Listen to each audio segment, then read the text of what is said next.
Welcome, everybody, to Wilshire's virtual Sunday school. My name is Molly Shepard. I grew up here at Wilshire and have returned post-college with my now husband, Michael. We're part of the Ithaca Sunday School class, but I'm excited to be here with y'all today for Facebook Live Sunday School. Professionally, I'm a deals consultant for PwC, focusing in the valuation of businesses and intangible assets. So translated to normal English, that means that I mostly work on mergers and acquisitions, and I tell my clients what their companies are worth. And Ithaca recently finished reading a book together called Liturgy of the Ordinary, Sacred Practices in Everyday Life by Tish Harrison Warren. And the book, on the back of it, it explains that it explores daily life through the lens of liturgy, small practices, and habits. So the chapters are all named after everyday occurrences like brushing teeth, losing keys, fighting with my husband. But the chapter that really resonated with me was called Checking Email. So given my job in the world of accounting and finance, I live and die by my email. I can access it through multiple devices. And I am one of those people who has to clear her inbox every day. There cannot be a little red notification on my phone. In fact, if there is an email that I know I can't get to that day, I will open it and send it to myself for the following morning so that I remember to address it, but it doesn't show as unopened in my inbox. So that's a tip for those of you who needed that. Anyway, the whole book is about finding holiness and worship in the everyday. And this particular chapter was specifically about work. And the author says, there is no competition between the work we do as people in gathered worship. Liturgy means the work of the people and our vocations in the world. For believers, the two are intrinsically part of one another. She goes on to say, it is not that supposedly spiritual activities like evangelism, prayer, or gathered worship are our real or important duties, while daily work is inferior. Nor, however, is it that the nitty-gritty of our workaday world is our real work and our spiritual lives and Sunday worship are add-ons, a sometimes awkward insertion of devotion and moral teaching in our otherwise hard-boiled, pragmatic lives. The work we do together each week in gathered worship transforms and sends us into the work we do in our homes and offices. Likewise, our professional and vocational work is part of the mission and meaning of our gathered worship. We are people who are blessed and sent.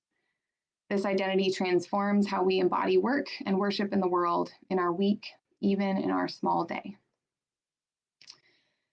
So this concept, I can remember wrestling with as far back as 8th or 9th grade, sitting in the youth center, pondering how I take my spiritual life to class with me at Park Hill Junior High. But it really came to a head for me in college when I was trying to decide what to major in. I chose accounting, partially because I was the oldest of 4 children and felt the need to get a job when I graduated. But ultimately, I really struggled with what I was being called by God to do with my life.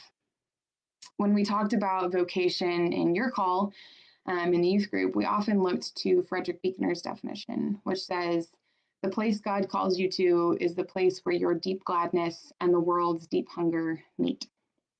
So throughout college, that's what I was looking for. What brought me joy and where did I see need?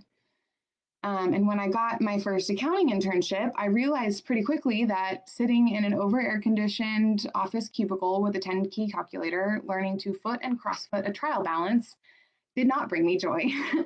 And even more than that, the big 4 accounting firms that took me to steak dinners every night during the recruiting season the following year didn't exactly embody the world's deep hunger that I imagined, except maybe for steak and cheap labor.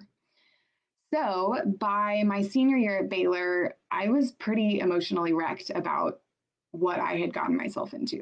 I was sure I had chosen the wrong major. I did not care about accounting. I did not care what doors it would open for me. I was sure they were the wrong doors. But by stubbornness and pride, and many empathetic phone calls with my parents. And luckily at that point, Michael and I were together, and he was a big support as well. I finished my master's in accounting, got my CPA, and took a job with PwC's deals practice, where I still work today.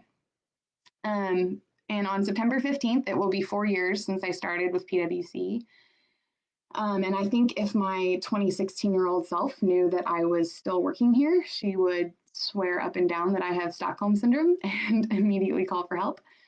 But over time, I have found a slow transformation taking place.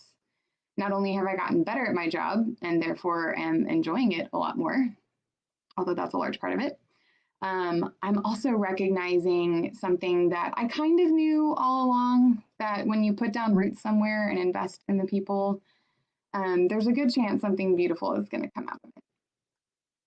So without boring you too much with the details of my job, to tell you a little bit more about it, I use financial models to tell clients what their companies are worth. They send me projections about what they think their companies are going to earn in revenue and profit over the course of the next few years. And then I combine that with market research and determine how much value to assign to them. We describe it as the art and science of valuation. There is a fairly straightforward science to calculating the value of a company based on its earnings. We use very standard financial models that you would learn in Finance 101. But where the art comes in is in listening to my clients tell the stories of their companies. So my healthcare clients tell me about the key relationships they hold with doctors and nurses and how important those people are to the operations of their hospitals. And my restaurant clients tell me about how one restaurant concept is upscale and urban, and it's designed to attract customers in the city, whereas another restaurant concept is more relaxed and homey and designed to attract customers in rural areas. And my telecom clients tell me about how excited and nervous they are about the rollout of 5G and how that's going to revolutionize their industry. And most of these stories are very qualitative in nature. There's not much in the way of numbers for me to plug into my spreadsheets. Not to mention, my clients are people with individual perspectives. And those perspectives can often be colored by the results that they want or expect from my evaluation. So, if I'm talking to the chemical engineer who came up with the patented glue technology that I'm valuing, you better believe he's describing it like he invented glue, not just a version of glue. Or if I'm talking to the director of tax who wants to rearrange some of the subsidiaries in his company, the value I come up with is going to directly affect how much tax he pays in doing that rearranging. So I have to be careful to listen to the biases and perspectives and preferences of the people telling me their stories. So throughout the process, I ask questions, I gather data, I talk to different people, I try to understand all the facts, all the opinions, and translate them to a supportable estimate of value for the company. So all that to say, it's certainly not world-changing work by any means. Most of it is fairly regulatory, but the concept of story is one of my favorite parts of the job. So on my best days, that's what I'm enjoying about the work that I've sort of found myself in. My least favorite part of the job is probably the least specific to what I do. I think it's probably pretty common among various careers, but it's just the endless productivity that we're expected to have, especially as sort of entry-level staff. And I've been lucky enough to work with managers who try to protect their own personal lives, so they encourage me to try and protect mine as well. But when you're in client service, you're constantly battling deadlines and emergencies, whether real or imagined. And I don't think I've actually pulled a full all-nighter since I started work, but I've left the office at 3 a.m. once or twice.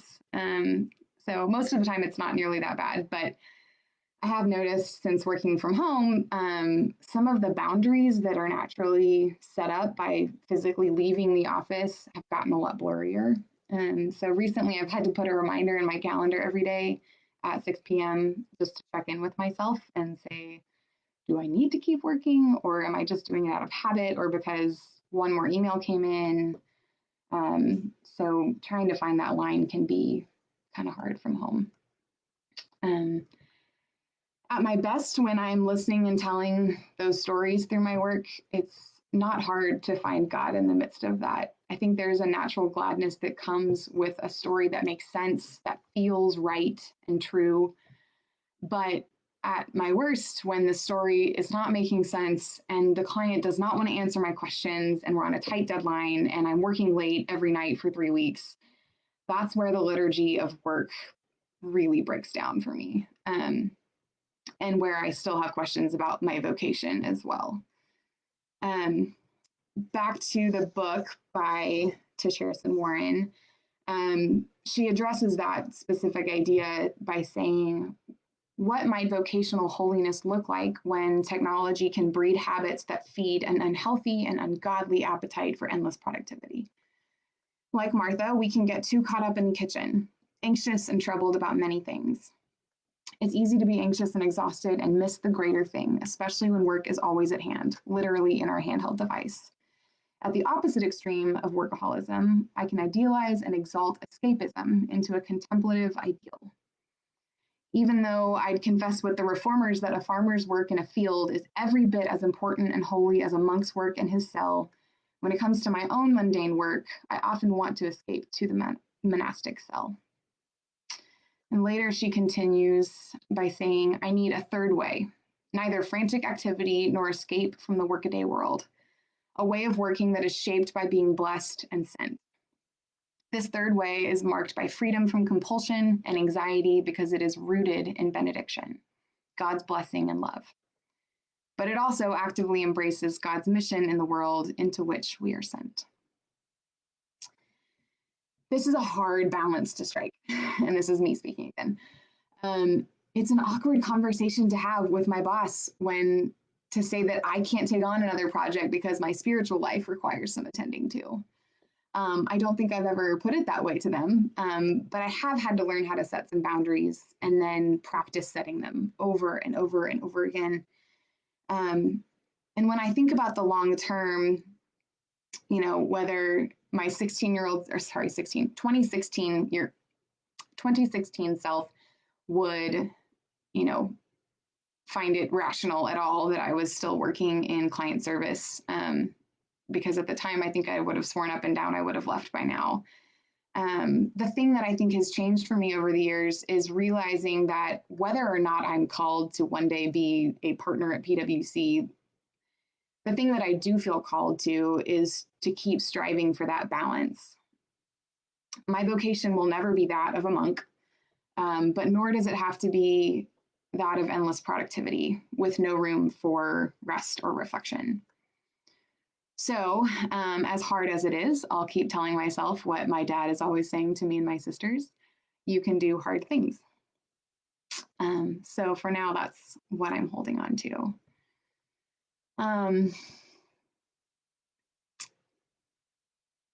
That's pretty much all that I had planned today. I highly recommend this book, Liturgy of the Ordinary. I'm happy to send around a link to it if it's helpful for anyone, but I think especially when we're all at home right now and, out of our normal routines and having to create new routines, and frankly, just spending more time in our houses than we'd like to. This was a really special book for Ithaca to work through together. So anyway, I would recommend that. The name of it again is Liturgy of the Ordinary by Tish Harrison Warren. So in closing, I will send us out with a benediction from Warren's book.